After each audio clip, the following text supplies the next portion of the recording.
noche he tenido un sueño especial. He soñado con una escuela diferente. Esos niños estaban deseando ir a la escuela para poder jugar todo el rato. Si te gustaba pintar, podías pintar. Si te gustaba correr y saltar, podías hacerlo. Los mayores les comprendían y les hablaban bonito, como dicen en Perú.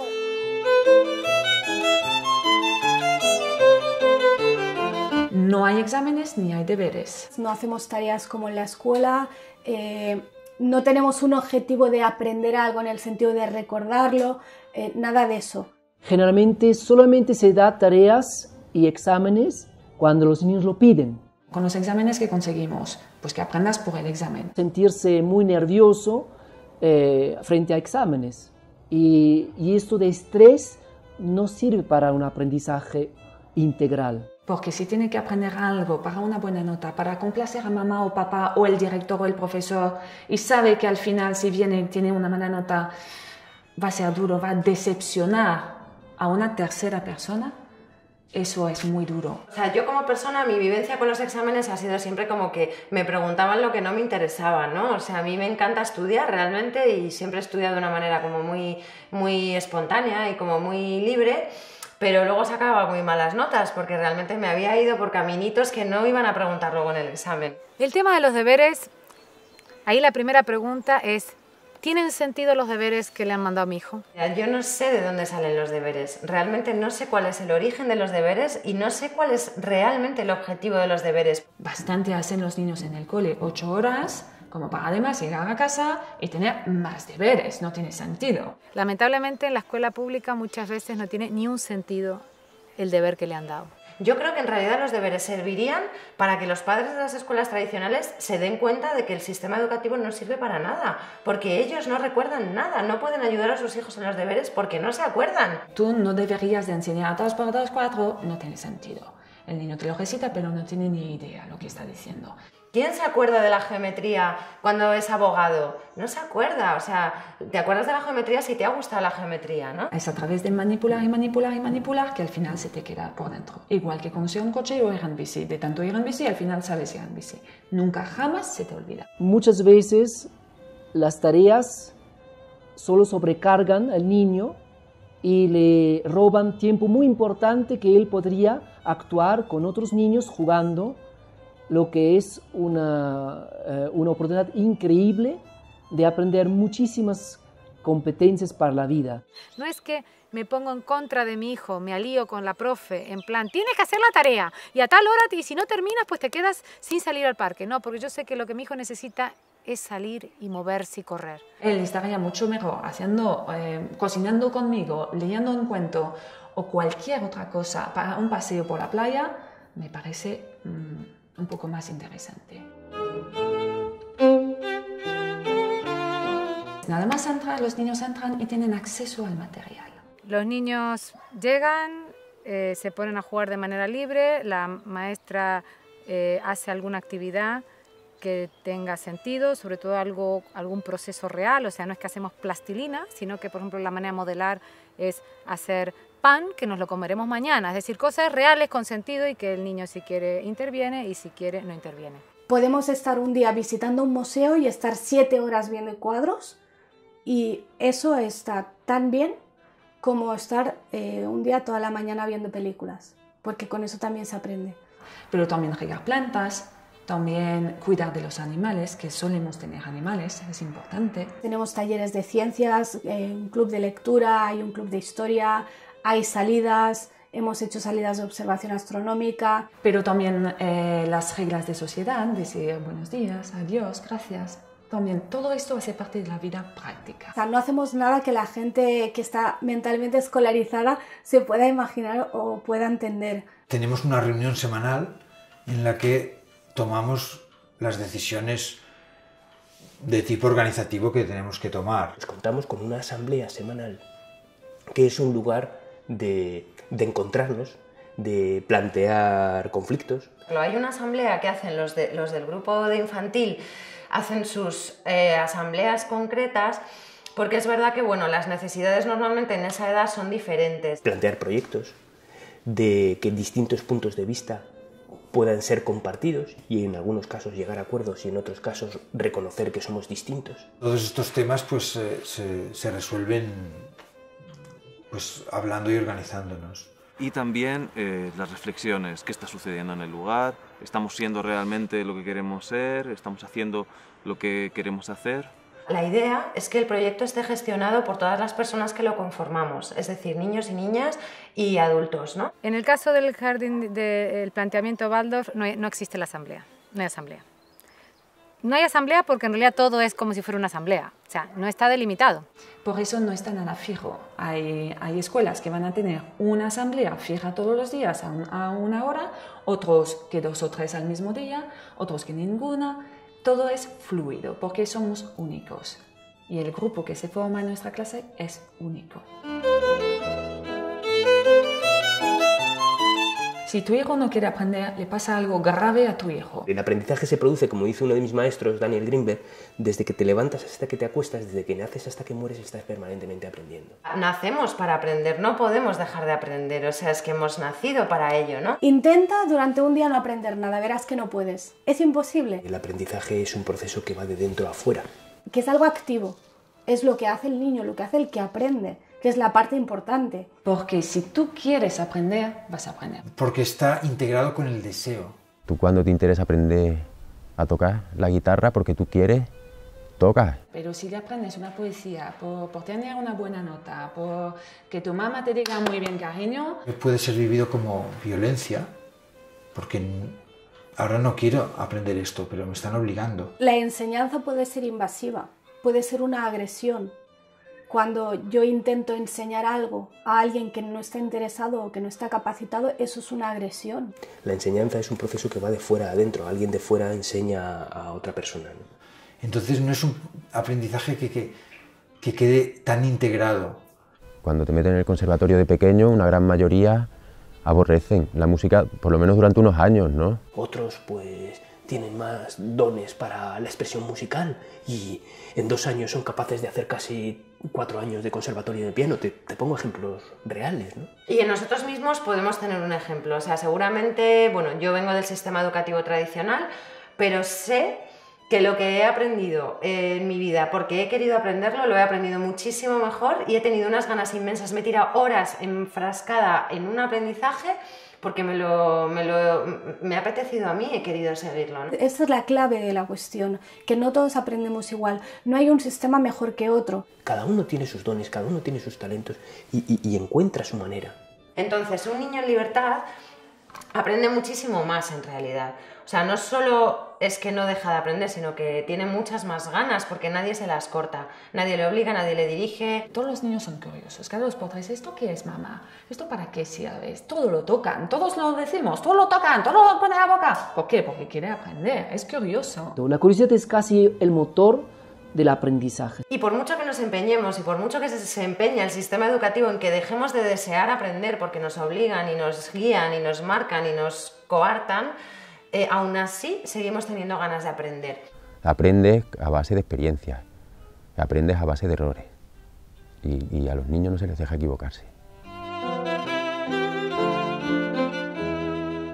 El número de niños que hay por aula y el no poder decidir nunca o recibir una atención individualizada, el que no hubiera un respeto por los ritmos, que no se pudiera jugar más tiempo que hacer fichas, que cosas que tú recordabas de la escuela que no te habían gustado, ¿no?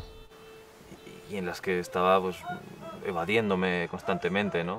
Pues, ya sea físicamente o mentalmente. No te gusta cómo se hacen las cosas, no estás de acuerdo en que tenga que ser todo tan estricto desde tan pequeños, que las clases sean iguales con 3 años que en la facultad, ¿no? Tú llegas a la universidad y sigue siendo más o menos lo mismo. A partir de ahí es cuando ya te planteas realmente, ¿es esto lo único que puede haber o puede haber alguna otra cosa? Y no seguir un programa, un currículum, que lo que hace es, pues, de alguna manera normalizar y poner a todas las personas medidas por un mismo parámetro. Eso surge porque la educación tradicional, la que ha nacido más o menos en la época industrial o un poquito antes podría ser, pero se ha masificado en la época de la industrialización en Europa, Escuelas que nacen para dar respuesta a unas necesidades en realidad que son completamente diferentes a las que tenemos ahora. Entonces está todo un poco planificado, se podría decir, como en una fábrica. Tratamos que los niños sean todos más o menos iguales. No queremos un niño tímido ni demasiado extrovertido. Los queremos igual, que todos sean medianos en mates, medianos en lengua, medianos en todo. No puedo entender que en un grupo de 30, 40 personas se pueda intentar que todos los niños sean educados de la misma forma. Y como esto no es natural, es un espacio bastante artificial, también la mezcla por edades no existe, entonces es todo homogéneo, monocultura casi. Es que no permite esa personalización de la educación que al final es lo único que sirve y que hace falta. Ya no hay un monopolio de la información o del conocimiento, de la sabiduría en manos de unas pocas personas como antes los sacerdotes o los profesores, sino hoy en día es tan accesible la información que ya no tiene mucho sentido. Toda esta cosa del acúmulo de información es algo que ya está obsoleto, porque tenemos ordenadores, tenemos cerebros externos que cumplen esta función. Así que nosotros nos tenemos que dedicar a lo que es esencialmente humano, y lo que es esencialmente humano son, entre otras cosas, las relaciones personales. Justamente lo que la Tierra, el mundo, el planeta necesita no son ordenadores en nosotros, justamente lo que necesita de nosotros es lo que nos hace puramente humanos, ¿no? Lo que nos diferencia radicalmente de cualquier máquina. Y esto es precisamente lo que la escuela tradicional está matando desde el primer día, ¿no? Yo creo sinceramente que lo más importante es enseñar a nuestros hijos justamente eso, cómo encontrar la información. Cómo buscarla y cómo encontrarla y saber distinguir de la que me vale y la que no tanto. Entonces, hoy en día hay un fuerte apoyo de muchas áreas de las ciencias que apoyan un cambio, que sugieren un cambio en educación. Lo que nos dice la vida, lo que nos dice la biología es que la biodiversidad es fuente de promoción de vida. Es decir, donde hay diversidad, hay mucha vida. Es decir, el mundo progresa porque cada uno se dedica a una cosa diferente. Esos barrotes a las ventanas y los niños sentados sin ni siquiera derecho a levantarse, tienen que pedir permiso para ir al baño. Se basa en lograr disciplina en un espacio cerrado donde se busca sobre todo enfocar en enseñar contenidos. María Montessori desde hace más de un siglo escribió muchos libros, como La educación y la paz, es uno de sus libros, diciendo todo lo que estoy diciendo, que ya a su época comparaba la escuela normal, para llamarla de una forma, con una preparación para la guerra. Y decía, no, tenemos que preparar a nuestros alumnos para la paz en libertad.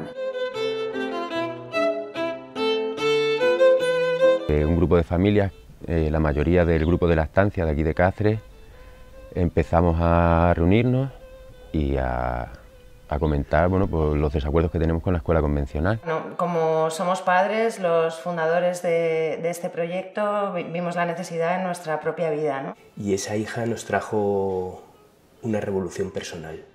Hice un viaje conociendo diferentes escuelas, diferentes pedagogías, diferentes métodos. Decidí irme alrededor del mundo para tratar de conocer más métodos y más escuelas Montessori.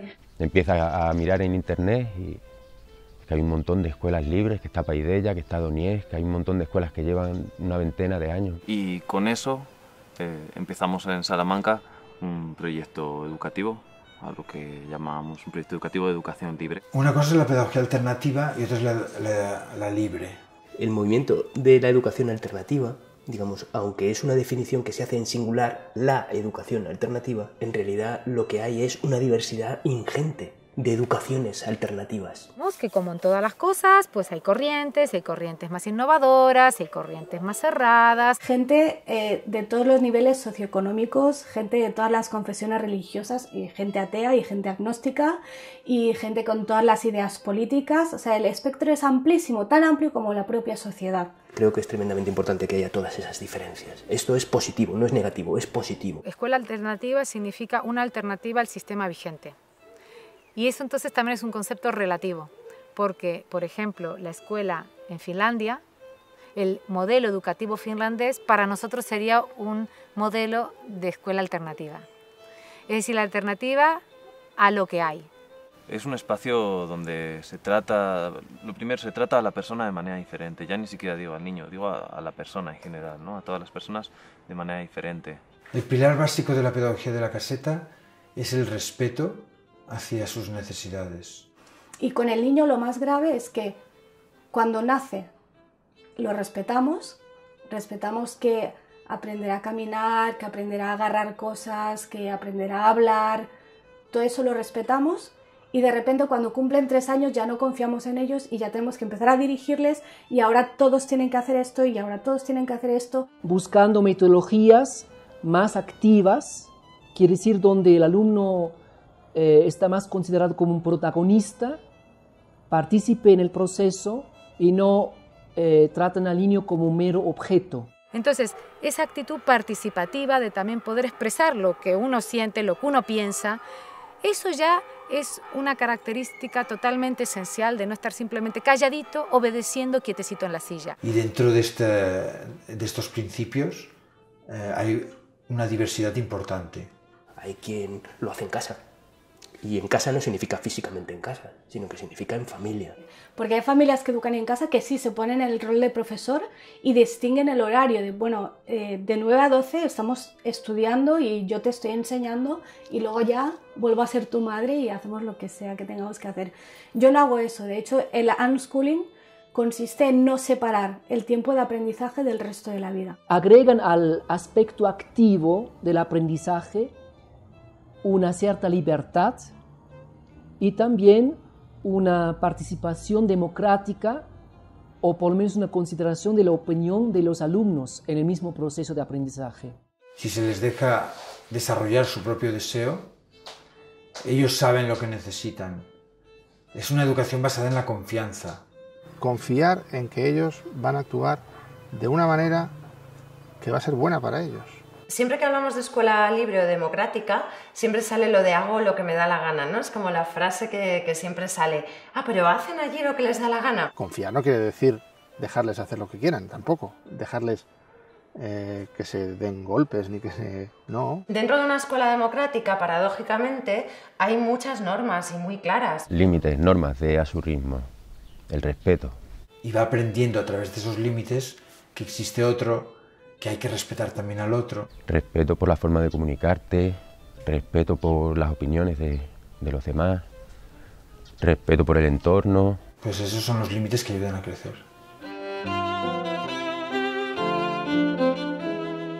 Para nosotros es misión fundamental de los adultos que el entorno sea relajado y seguro, para que todo el mundo pueda no estar a la defensiva, sino tenga la oportunidad de mirarse a sí mismo con seguridad y hacer aquello que sienten. Tienes que preparar muy bien el ambiente, el entorno, que tiene que ser cómodo, cálido. María Montessori llama a sus escuelas la casa de los niños. Después, la práctica psicomotriz también aporta una metodología por espacios. Y lo muy divertido es que todo el mundo en España habla de la educación con rincones. Y eso a mí me parece divertido porque la que inventó los rincones es María Montessori, pero María Montessori no los llamó rincones, los llamó espacios. El mismo proyecto se divide por espacios y cada sala a veces también a su vez está dividida por espacios. De hecho, es difícil para un niño o un adulto que no conoce el método Montessori entrar a una escuela y decir eso es mates, eso es lengua. Es casi imposible. Sino que todos pueden ir a las habitaciones correspondientes y usar el material y después devolverlo al sitio. Obviamente todo a la altura de los niños. Cuando digo todo va desde el reloj, desde una imagen hasta el material. Excepto en el laboratorio, que hay material peligroso y delicado, todas las habitaciones, todos los espacios tienen... El material está al alcance de los niños. Que, por ejemplo, tengas un montón de material al alcance de tu mano, que no tengas que pedir permiso para cogerlo. Y bueno, este espacio grande tiene una zona de artística, una mesa que sirve además también como para reunirnos, para hablar. Es una mesa muy grande en la que cabemos todos. Hay sillas, hay mesas, pocas, no hay una por niño, sino que hay, ¿vale? Suelen ser ligeras y obviamente de madera. Y luego hay otra sala que es un poco más grande, más amplia y más vacía, con unas colchonetas y donde es la llamamos la sala de movimiento. De repente crees que no hay nadie, aparecen dos debajo de un colchón. Y esa habitación la verdad es que es la que menos cosas tiene y la que más movimiento recibe. Si necesita mover el cuerpo, encuentra su lugar. Si necesita una actividad más tranquila, plástica, también encuentra su lugar. Y luego hay una cocina muy grande donde hacemos talleres de cocina, aprendemos recetas, experimentamos y así. Por definición, cuando dos personas están juntas y conviven juntas, hay conflicto. Permitir a niños que estén jugando hora y media juego libre ininterrumpidamente es el mejor caldo de cultivo para los conflictos y para su resolución. El nivel de conflictividad, de pelea, como decías en tu pregunta, es extremadamente bajo. Lo que está claro a lo mejor es que no hay una manera concreta de resolver un conflicto, no hay una receta para resolver conflictos. Esa sencillez ya da mucho menos competitividad, o sea, ya promueve menos al conflicto. Sabemos que hay espacios más conflictivos y espacios menos conflictivos. Para nosotros, el conflicto es prioridad. Las relaciones humanas son prioridad, porque nadie puede desarrollarse a sí mismo si tiene que estar a la defensiva. O sea, siempre nos estamos moviendo entre un espacio de seguridad, porque el espacio creado por el adulto es un espacio de seguridad, y el permitir la máxima autonomía. Y nosotros definimos este lugar como un lugar donde tenemos que aprender a saber hasta dónde nos podemos expresar, porque los demás también tienen su necesidad de espacio de expresión y nos vamos a rozar. La primera idea es que el conflicto lo pueden resolver ellos. En principio deben resolverlo ellos.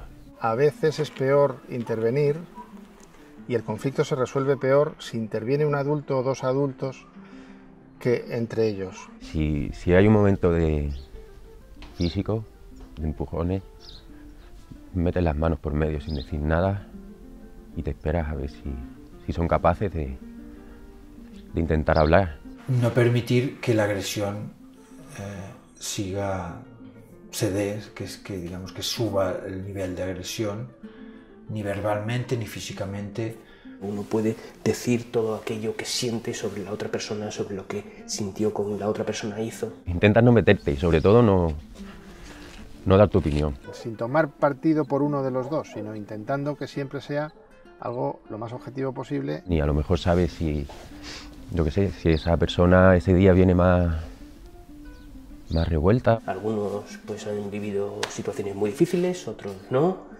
Unos piensan de una manera, otros piensan de otra. Entonces partimos de la base que en todo caso todos son víctimas como mucho. Sin juzgarlos, mediar en los conflictos para que todo el mundo tenga la oportunidad de escuchar el punto de vista del otro y en ocasiones se llegue a acuerdos y en ocasiones pues se constate que hay diferencias. Y luego es muy bonito también ver qué normas surgen a partir de ahí. Y aparte, después reflexionar sobre si como hemos actuado es como deberíamos haber hecho, si podíamos haber hecho alguna otra cosa que hubiera sido más justa para todos, bueno, o que hubiera llevado a otra solución. Es que es una maravilla, ¿no? Lo que se puede llegar a crear, ¿no? y a solucionar y de qué forma, ¿no? Gran parte de lo que eres como adulto se lo debes a lo que fuiste como niño, por lo tanto sí que va a ser muy importante qué tipo de relaciones has tenido, cómo has sido educado, ¿no? Todas las fases que vas a tener de mayor las pasas primero de niño. Vemos que tanto más pequeño es el niño, tanto más huella deja lo que hacemos para el resto de su vida. Entonces, si tú de niño has tenido la opción de construirte herramientas, cuando seas mayor te vas a poder adaptar. Sin duda. La capacidad para mirarse dentro tiene que ver con cuáles han sido tus experiencias emocionales, sobre todo en la primera infancia, ¿no? Es donde más responsabilidad hay, porque ahí es donde se crean las bases de la persona. Para nosotros Guaira no es el espacio donde ellas se educan. No me gusta llamarlo espacio educativo porque creo que es solamente un elemento más de su desarrollo. Porque la educación es eso, está todo unido. Aprenden a escribir igual que aprenden a hablar, igual que aprenden a caminar. Lo que recibimos son muy pocas iniciativas para aprender a leer, digamos como un taller formal para leer, para escribir o para sumar o para la aritmética básica. Tanto el tema de la lectura, de la lectoescritura, como el tema de los números se da de una manera espontánea. Lo importante no es leer y escribir, lo importante es comunicarse.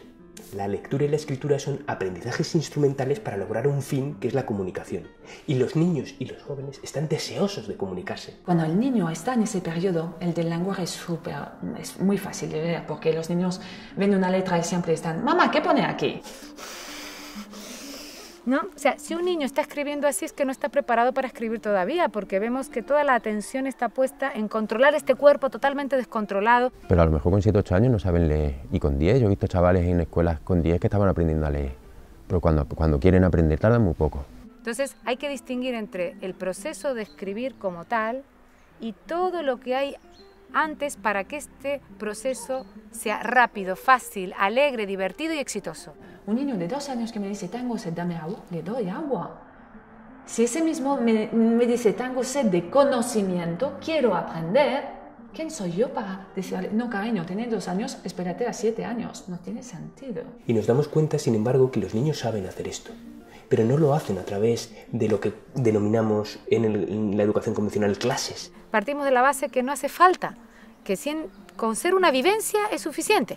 Y lo aprenden de manera libre y espontánea, sin que nosotros pongamos ahí una intención. Porque las matemáticas es la vida misma, todo es matemática. Un pastel que lo separamos, cuántos somos, lo dividimos, pero todo en lo inconsciente. No se hace ningún llamado a que esto entre en un plano consciente. Simplemente sabiendo contar hasta 10 y ciertas reglas de juego, eran capaces de hacer divisiones por 2 cifras sin saberlo. Siempre pongo el mismo ejemplo. Cuando coges una receta de cocina, ¿qué tienes que leer? Lo primero, leer. Eso es lengua. Pero luego tienes que calcular, porque las recetas suelen ser para 4 personas. ¿Y qué hago si tengo 8 personas? Multiplicar. Eso es matemática. Entonces está todo unido. No deberíamos nunca separar las materias. Y luego se comen el pan, además. El gran problema es el desconocimiento, hay mucho desconocimiento. La gente no se puede imaginar una escuela libre. Tú hablas de una escuela libre y la gente te pregunta, pero no entiendo, llegan y están todos juntos y no hay clase y no hay aulas y ¿cómo funciona? No se imaginan. La zona de confort que es difícil romper. Eso es también una barrera muy, muy, muy difícil. O sea, la libertad da miedo en realidad. Bueno, ya habló Erich Fromm en su momento, ¿no?, del miedo a la libertad. O yo cuando hablo de la educación en casa que hago con mi hijo, o doy una charla, por ejemplo, de la parte más teórica, pedagógica, legal, toda la teoría de John Holt y todo eso, pero al final siempre me preguntan, ¿pero tú te levantas por la mañana y qué haces?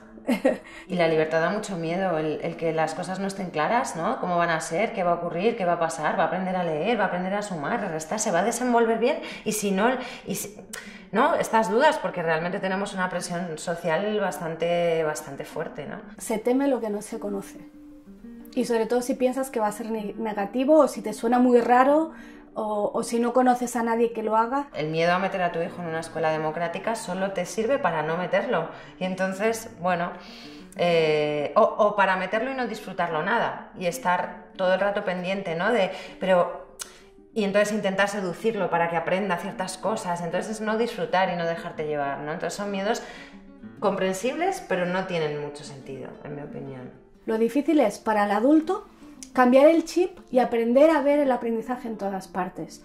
Y llegar a ver, bueno, con esto que está haciendo, está aprendiendo esto y lo otro. Entonces, pues invito a los padres a pensar un poco lo que quieren para sus hijos y sobre todo, pues, oye, visitar escuelas.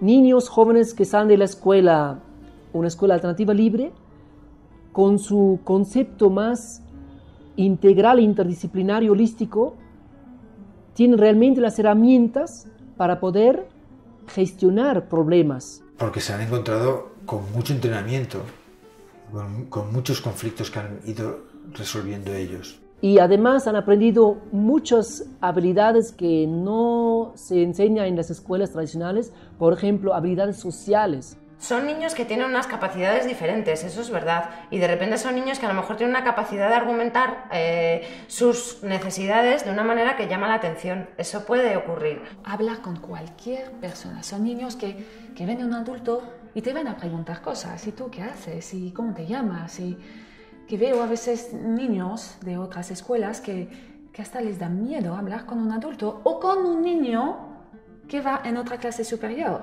Son creativos y eso permite que ellos superan cuando hay problemas, cuando hay dificultades, mejor dicho, por ejemplo, adaptarse a un sistema más rígido, dentro de unos 2 meses se adaptan. Es alucinante la gente que sale de estas escuelas y no ha tenido ningún problema de adaptación. Y esos ejemplos pienso que son muy buenos de los niños que se han educado así y que ya son mayores, ver qué están haciendo con su vida. Nos fijamos un poquito en los que ya han pasado por esta escuela y cómo han salido. Podemos citar a los 2 co-creadores de Google, podemos citar a Ana Frank, al creador de Amazon, el creador de Wikipedia, la hija de los Kennedys. Entonces, bueno, yo creo que la lista es inmensa, dejo a la gente buscar en Google justamente.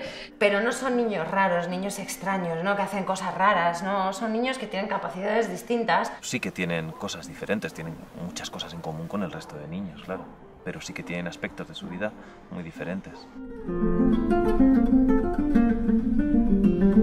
El acompañante tiene un rol muy importante, pero muy diferente a un educador o un profesor tradicional. Nunca utilizo la palabra maestro o profesor, ¿no? Utilicemos otro lenguaje porque queremos crear otra realidad. Nosotros seguimos diciendo profe porque no nos da miedo tampoco la palabra profe. Hemos llegado a la conclusión que lo mejor para que se den estas condiciones, ¿no?, de desarrollo autónomo de los niños es que los adultos estemos con una actitud de observación. Entonces es como que uno está muy atento, pero a la vez dejando que ocurran las cosas. Son los niños los actores de su aprendizaje. Nosotros somos por detrás, somos en la sombra. Ese trabajo es muy estresante. No es fácil, lo que parece, no haciendo nada activamente en el aula, no es fácil. Ese estado de armonía en el juego es uno de los mayores artes, diría el mayor arte de un adulto, crear ese entorno en el cual los niños jueguen y tú estés como que no estás, pero estás. El acompañamiento emocional, ayudarlos a crecer, acompañarlos en las cosas que les pasan. Estar muy atentos a cómo se están sintiendo. Hay algunos niños o algunas niñas mayores que pueden verbalizarlos, hay otros que no pueden porque todavía son pequeños, entonces tenemos que estar pendientes, tenemos que estar atentos para saber realmente qué es lo que quieren, ¿no? Y es muy interesante ver dónde está despertando un interés y tú qué puedes ofrecerle para que pueda desarrollar, ¿no?, este interés, pero a lo mejor él el interés todavía no te lo ha dicho claramente. Si por ejemplo a los 6 años no ha tocado ninguna letra, ningún número, habrá que hacer algo. Eso es mi trabajo como guía, ver cuál es el problema, por qué no le interesa y qué puedo hacer yo para interesar a ese niño. Eso es mi trabajo. Y crear contextos y crear situaciones en las que ellos también puedan desarrollar sus proyectos. Pero son los niños que deben de aprender a servirse, a ver, a gestionar también su cuerpo. Tengo hambre, necesito desayunar. La misión de los adultos también es el de ser buscadores de recursos. Bueno, más que buscadores, encontradores de recursos, ¿no? Como Pipi Calzas Largas. Y otra de las labores es ser mediadores entre los niños y las niñas y los recursos. Cuando un niño o un joven muestra un interés, las personas del equipo de adultos, si uno de nosotros sabe de esto, entonces lo acompaña. Si dentro del equipo de adultos no hay una persona que sabe de esto, te pongo por ejemplo karate, ¿no? Pues entonces buscamos en el entorno de las familias. ¿Qué padre o qué madre sabe de esto? Lo que han visto, ¿no? Siempre es así, siempre hay un referente adulto. ¿Cómo le vas a pedir a un niño que supere ciertas dificultades que pueda tener si tú no estás ahí también como avanzando? Hay gente que sí que lo tienen, ese respeto innato, esa forma de hablar a los niños, de ponerse a su altura para hablarle, de dejarle hablar, criticar, escucharles. La economía, sin duda, es uno de los desafíos que un proyecto de este tipo pues, se encuentra. Esta educación no existe dentro de la escuela pública, pues no tenemos más remedio que hacerlo privado. Y sin duda esto, que es una iniciativa privada que no está subvencionada con fondos públicos, pues se se alimenta de las cuotas que pagan la familia. La única entrada de dinero de los proyectos son las cuotas de las familias. Aparentemente se necesitan muchos recursos para hacerla bien. Lleva a que sea una escuela cara. Porque es necesario, a cuantos más niños hacen falta más acompañantes. Y los acompañantes cobran un sueldo simbólico por estar aquí y entonces, bueno, hay una parte de sueldo económico y mucho capital humano. Entonces nos veíamos en la disyuntiva de o no hacerlo o hacerlo con cuotas altas. Según qué países, vemos que cuanto la economía más delicada es, tanto más diferencia hay y tanto más una escuela Waldorf significa ya todo un pack de cierto nivel. Si hay gente que no tiene acceso al proyecto por el tema económico, te hace plantearte hasta qué punto estás haciendo algo alternativo o estás haciendo algo de élite. Cuando empezamos con el proyecto, algo que teníamos claro era eso, ¿no? Que queríamos que fuera accesible a todo el mundo y que lo económico no fuera una barrera. A veces hemos tenido como un diálogo con perspectivas más sociales, de que esto tiene que llegar a todo el mundo. Ahora mismo Guaira es un lugar donde lo económico no es barrera para nadie. Estamos poniendo unos 20 euros al mes para gastos diversos, pues fruta o materiales o alguna visita, alguna salida y cosillas así que hacemos. Y nada más. Y nos planteamos ahora la opción de dar becas a gente que no pueda acceder, ¿no? Por problemas económicos. También tenemos socios que pueden colaborar con la ONG porque creen en la escuela democrática, en la educación democrática y quieren que esto se extienda y que sea una cosa que crezca y evolucione. Somos especialistas en llegar a acuerdos con las familias para que esto no suceda, para que nadie se quede fuera por dinero. Es en todo caso el Estado el que puede favorecer que este tipo de educación llegue a todo el mundo si es que lo estima conveniente.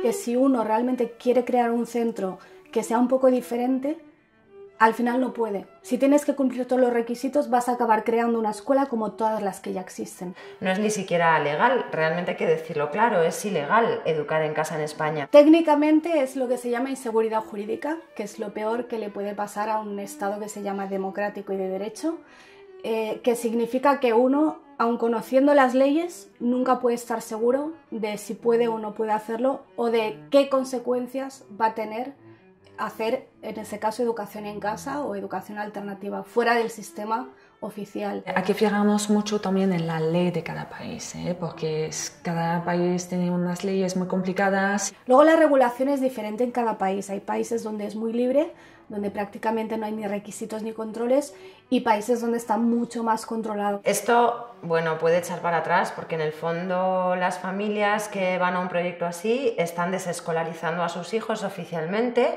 A todos los efectos son personas que educan en casa, son niños educados en casa. A nosotros nos gusta hablar de las leyes internacionales que hablan del derecho de los padres de elegir la educación que prefieran para sus hijos. Nos gusta hablar de la Constitución, que habla de derecho a la educación, de libertad, de pues lo mismo que los padres eligen.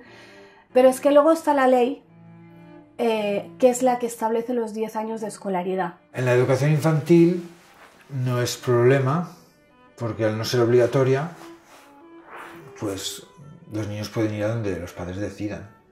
Después, tanto con la LOE como con la LOMCE, se pasa de hablar de educación obligatoria a escolarización obligatoria. Solo con ese cambio de término ya se nos ha caído el invento. Los que tenemos hijos mayores sabemos que dentro de unos años, cada vez menos, vamos a tener que plantearnos seriamente el tema de la escolarización. El problema es que aquí se está interpretando restrictivamente, incluso el propio Tribunal Constitucional lo interpreta de forma muy restrictiva y entiende que escolaridad significa escuela presencial en un centro docente homologado por el Estado y nada más. De hecho no existimos como actividad, ¿no? Entonces en cada ayuntamiento pues se va resolviendo como se puede. Y no se admiten tampoco las llamadas escuelas libres porque no cumplen los requisitos de creación de centros docentes que la ley establece. Entonces, cada proyecto está constituido a su manera. Habrá proyectos que son asociaciones, otros son empresas. Otros que son gabinetes psicopedagógicos, pero que ofrecen un espacio de educación alternativa. Ojo de Agua es una sociedad limitada. Hasta ahora nos hemos constituido como asociación. Pues nosotros funcionamos como una ONG que ofrece servicios y cobra por estos servicios. Muchas personas no tienen ningún problema, pero hay personas que sí se ven perseguidas por la administración. No es una persecución activa, tampoco es que el Estado esté pasando lista todos los años para ver qué niño no está escolarizado, pero sí que a veces se han dado problemas. Por la vía legal en primaria es complejo. Se puede hacer y hay muchas soluciones que se han creado, ¿eh? Algunas sí se han conseguido homologar, algunas están como escuela privada extranjera. Lo único que ocurre es que, bueno, como mucho lo peor que te puede pasar después de un proceso larguísimo judicial de servicios sociales, tal, lo peor que puede pasar es que te obliguen a matricular a tu hijo en un colegio tradicional. Hay gente que educa en casa que nunca ha tenido problemas, hay gente que la han obligado a escolarizar, hay gente que ha tenido un expediente abierto y luego se ha archivado. Hay muchos expedientes que nunca se han archivado oficialmente, pero que se han quedado ahí, no sé si olvidados en un cajón, no sé si adrede o por descuido, pero que llevan años que ni avanzan ni se cierran. Me dijeron una vez a mí, te tragas alguna espina, pero te comes el pescado. Nosotros definimos la familia como el ecosistema más esencial para el desarrollo sano de los niños y de los jóvenes, de los seres humanos. Las familias es un pilar fundamental. Hay una forma de incluir a la familia dentro de la escuela y que no sea la escuela por un lado, la familia por otro y los niños no sepan de verdad, ¿no? O que haya una coordinación entre los profesores y los padres y una comunicación y se hagan las cosas a la par. De hecho, nosotros decimos que es condición que haya líneas de comunicación permanentemente abiertas entre los padres y el equipo de adultos para que lo que pase en la casa se trasvase la información a Ojo de Agua y lo que pasa en Ojo de Agua se trasvase la información a la casa. Aparte de eso está toda su implicación humana en las reuniones que hacemos juntos y compartimos cómo vivimos la educación. Claro, esa implicación también se aprecia en lo difícil que resulta encontrar personas que sigan el proyecto. Porque las familias que se acercan al proyecto de alguna manera están buscando ese respeto. Y ahora hay 17 proyectos en la Red de Educación Libre de Cataluña y otros tantos que están a punto de entrar, o sea que ha sido realmente una explosión. Y en general yo creo que ahora hay un despertar general y si se podría decir, por ejemplo, hay movimientos mundiales como la educación democrática, que tiene una red internacional donde se muestra que en todos los continentes hay movimientos en esa dirección. Pero no hay una estructura piramidal en el que una persona haga un gran descubrimiento y luego todos los demás sean seguidores. Guaira funciona de esta manera, en este lugar en concreto, y no creemos que sea ni siquiera exportable a otro lugar. Las personas que lo formamos somos estas, y con nuestras características propias formamos este espacio. Está bien que haya un abanico amplio, que esté la escuela Waldorf, que esté la escuela Montessori, que esté los WIL, que haya diferentes movimientos simplemente para mostrar otra cosa es posible. Y que luego cada uno pueda elegir si yo prefiero ponerlo aquí o allá, que tengan esta elección. Nuestro objetivo no es que esto se expanda, nuestro objetivo es que cuando alguien quiere saber lo que es, pues que pueda hacerlo y pueda llegar, pero no es ninguna labor de convencer a nadie. Dar la posibilidad a gente, a padres, educadores, psicólogos o curiosos de ver lo que es.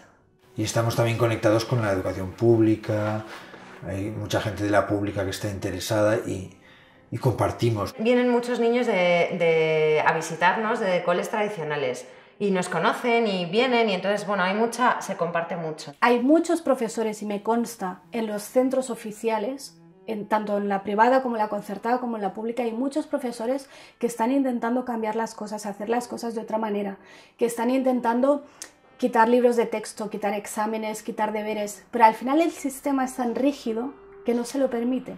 He encontrado profesores en escuelas públicas maravillosos, que no eran guía Montessori, pero Pero invitaron a ver cómo trabajaban, no tenían material, pero lo que he dicho, la filosofía sí que la tenían. Entonces, hay profesores de la pública que acaban creando escuelas alternativas, aunque sean ilegales, porque eso al final es secundario. O sea, lo suyo sería que la escuela pública para todos, este eslogan de camiseta verde, escuela pública y para todos, que sea de verdad la alternativa, la mejor alternativa, que lamentablemente no lo es. Pero efectivamente que sea público, eso es mi sueño, por supuesto que sí. Yo sé que esto es algo que funciona, que día a día y año a año estamos demostrando que funciona. Hay escuelas libres muy buenas en España, hay familias educando en casa que están teniendo muy buenos resultados. Solo el despliegue que ha habido en España, de que ahora están prácticamente todas las comunidades autónomas, muestra cómo, lejos de ser una pedagogía desfasada con los tiempos, es una realidad que crece cada año y crece en parte como respuesta al sistema escolar, que no me gusta llamarlo sistema educativo porque no es lo mismo. El sistema escolar está fracasando, le está fallando a muchos niños. La buena solución es que todavía nos queda mucho por hablar con los poderes públicos, para que reconozcan que nuevas realidades, que yo creo que es parte de su función también, nuevas realidades emergen y ellos tienen que estar atentos, es parte de su trabajo también, estar atentos a las nuevas realidades para que la evolución social se vaya produciendo.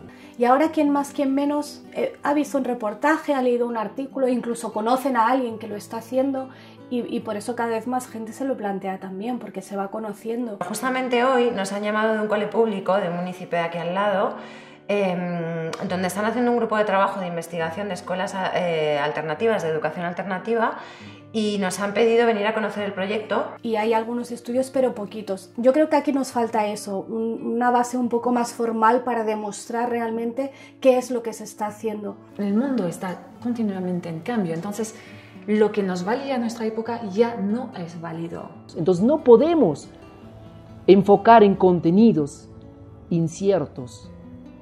Tenemos que enfocar en otra forma de educar. ¿Qué ciudadanos queremos y nos interesa para nuestro sistema? En esa línea, lamentabilísimamente, está nuestra educación oficial. Reflexionando después te das cuenta de que eso es lo bueno para tener después adultos que sean obedientes, que no cuestionen las normas. Si tú coges a Leonardo da Vinci y le encierras durante 8 horas al día en una escuela a hacer una hora de matemáticas, una de lengua y una de historia, adiós da Vinci, adiós genio. Se acabó. Entonces tenemos que ver qué es lo importante, qué queremos enseñarle a nuestros hijos. ¿Para qué estamos enseñando lo que enseñamos?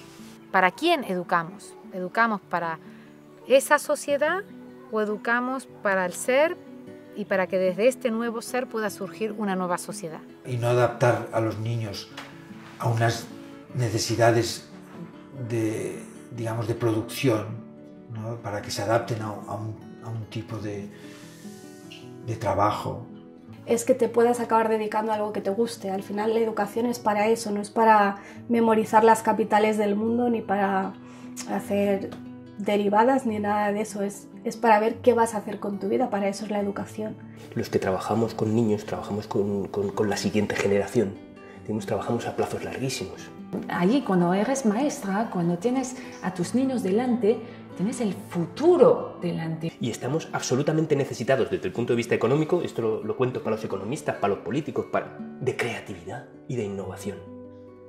Para salir, como digo, de la situación en la que estamos.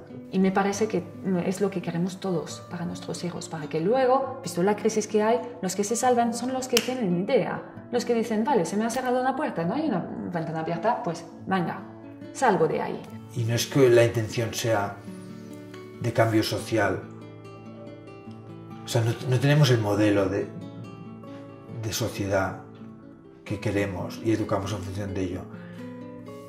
Sostenemos lo que ellos son y ellos ya harán el cambio que se tenga que hacer. Como decía Gandhi, sé el cambio que quieres ver en el mundo.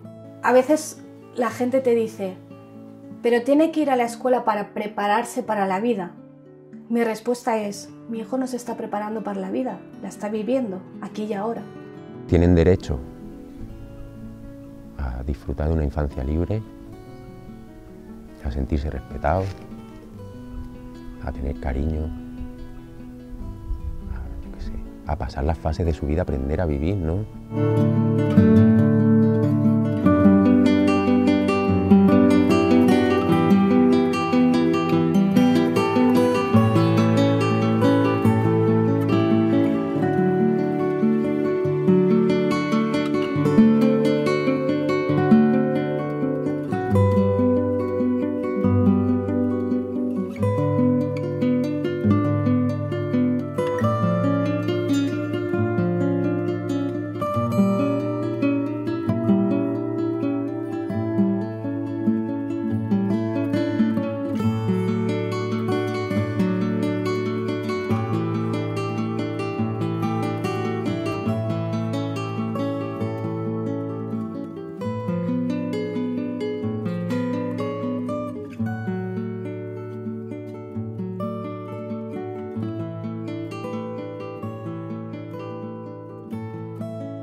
es bonito verlos como...